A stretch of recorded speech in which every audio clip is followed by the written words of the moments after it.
Hello అండి, good evening అండి. నేనైతే ఇప్పుడు మోస్ట్ ట్రెండీ అయిన 3-పీస్ కుర్తీ సెట్ని అయితే ట్రై చేసి చూపిస్తున్నాను. చూడండి, ఇది ఇప్పుడు చాలా ట్రెండీ కదండి. ఎక్కడ చూసినా ఈ కలర్ కాంబినేషన్ ఎక్కువగా యూజ్ చేస్తున్నారు. అయితే నిజంగా నేను కూడా తీసుకున్నాను కదా, చాలా సాటిస్ఫాక్షన్ ఉంది. చాలా అంటే చాలా బాగుంది కూడా. ఈ వర్క్ అంతా కూడా మనం మగ్గం వర్క్ లాగా ఉందండి. చాలా నీట్ ఫినిష్ ఉందన్నమాట. దుప్పట్టా వచ్చేమో ఇలా మొత్తం ఫ్లోరల్ ప్రింట్లో అయితే ఇచ్చాడు.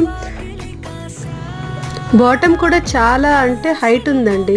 చాలా వరకు ఈ 3-పీస్ సెట్ ఏంటంటే బాటమ్ షార్ట్ వస్తాయి, కానీ ఇది లెంత్ చాలా ఎక్కువ ఉంది. ఫైనల్ నేనైతే ఇలా క్యారీ చేశాను. చూడండి, చాలా లుక్ అయితే అసలు అమేజింగ్ అనుకోవాలి. నాకు ఈ కలర్ కూడా బాగా సూట్ అయింది. నేనైతే ఎప్పుడు కూడా ఇలా డ్రెస్సెస్ పైకి అయితే బ్లాక్ బీడ్స్ అయితే వేసుకుంటానండి. ఫైనలీ డ్రెస్ అయితే నాకు చాలా బాగా నచ్చింది. నేను ఇది కొత్తపేటలో అయితే తీసుకున్నాను. ఇదైతే ప్రమోషన్ కాదండి. వీడియోని అయితే లైక్ చేయండి, సబ్స్క్రైబ్ చేసుకోండి. Thank you for watching.